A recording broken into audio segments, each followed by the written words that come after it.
Okay, the last time that we saw this stone, it was breaking apart in my hand. So here are the three pieces of the chrysocolla that we have from the first cut. I'm going to turn the small piece with the small vug in it over to Ken, and he's going to turn it into a great little freeform cabochon. So stay tuned. Here is the smallest piece of the chrysocolla, and I'm just going to take these rough edges off on the 80 grit.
Shaping the stone and doming it. It's crumbly, so it's breaking apart pretty badly, but I think I can get a cab out of it if it holds together.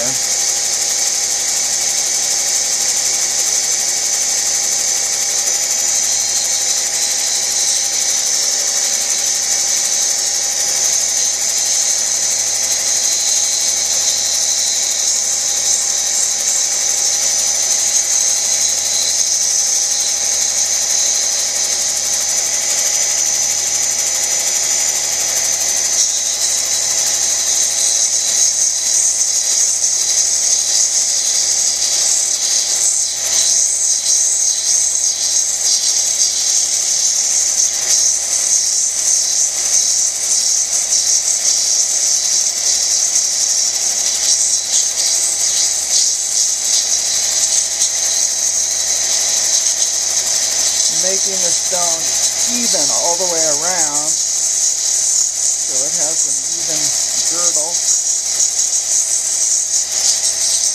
What's the angle that you're doing from the base to the top of the crown of the cap? The angle that I use to make it good for setting in a bezel is a 30-degree angle there. He's got some serious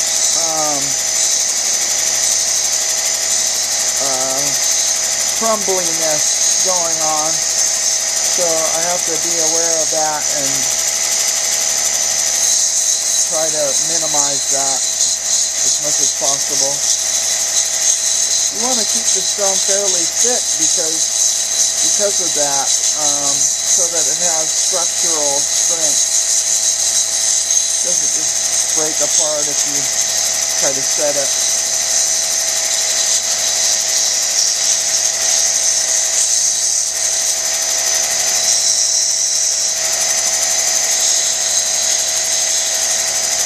Now I'm putting a back cut on the back of the stone.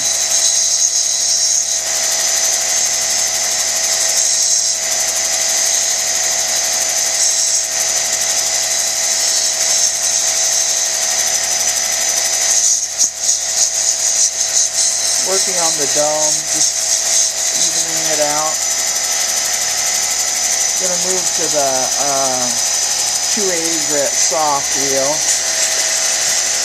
Just keep shaping it and refining the shape.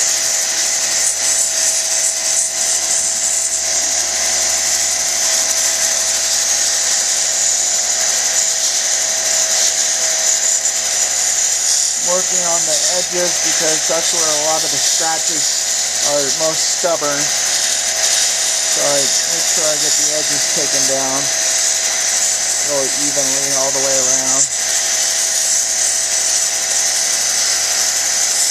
Continuing to watch the shape and definitely watch out for any crumbling that happens, because that isn't acceptable in the final piece to have a big crumble section. Maintaining that 30-degree angle along the edge is critical.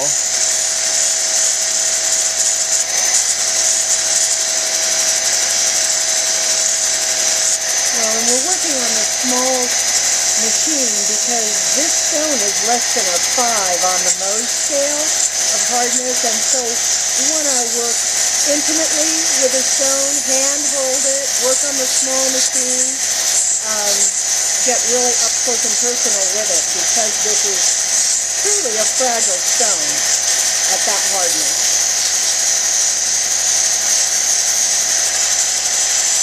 Checking my girdle again, make sure it's even all the way around in case I missed a spot and it's too high somewhere. So it looks pretty good. I'm going to work on the back because we're going to need to polish the back. In case there's any saw cuts, you would want to check it and do it on the 280, or you've still got some tooth to the wheel.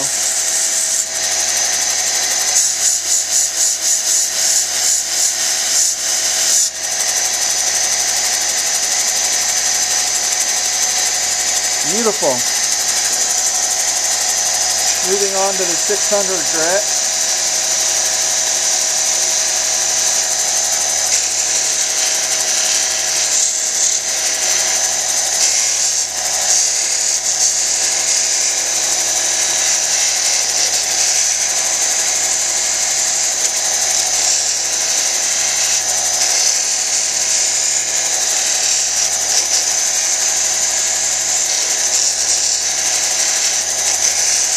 Such a soft stone that this takes a lot less time than it would if it was silicated like an agate.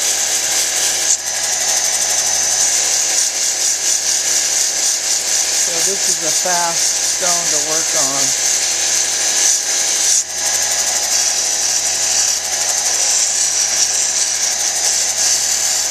Working on the back, getting the angle. Sanding the back smoother on the 600. I'll finish doming it, make sure it's all even and smooth and no ridges. Don't want ridges in the stone because that looks uneven. You want a nice smooth dome.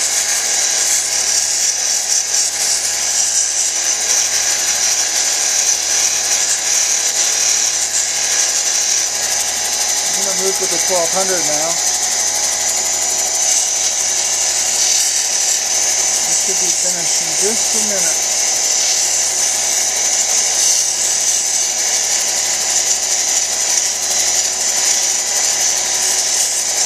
Watch those edges and make sure they're really sanded well all the way around, everywhere. Keep the scratches from rearing their ugly heads.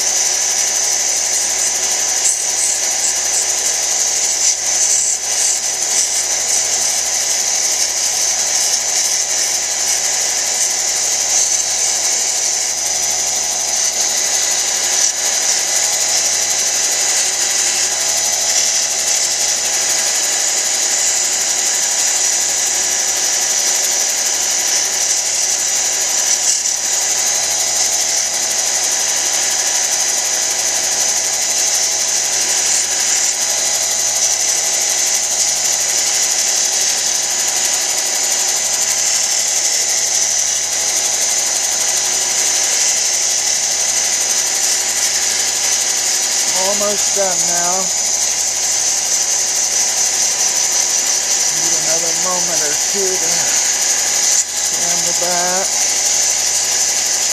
and we'll polish.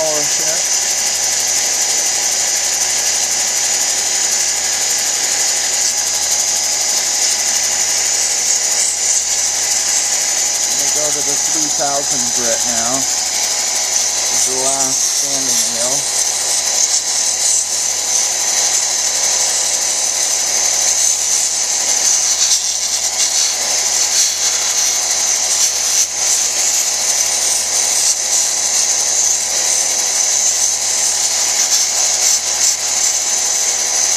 Beautiful color on this stone. Really deep blue. I like it. I hope it doesn't be difficult when it's polished.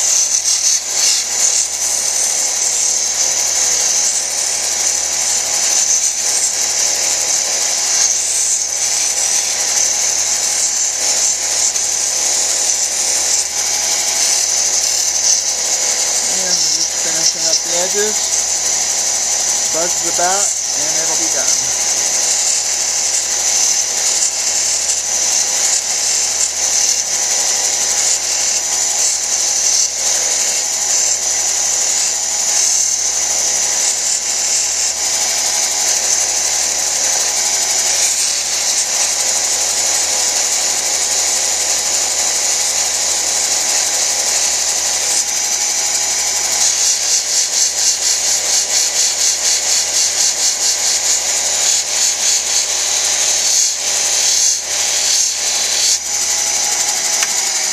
Now I'm just going to examine it.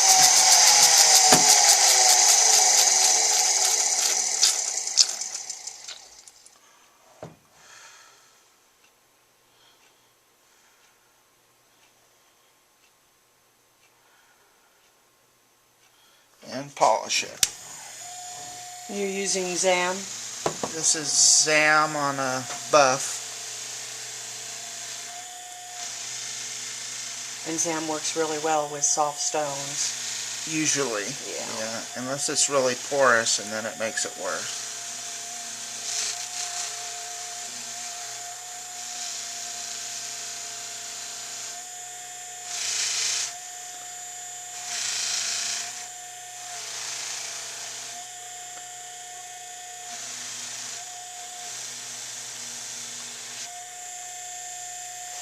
And there we have it, a freeform chrysocolla cabochon.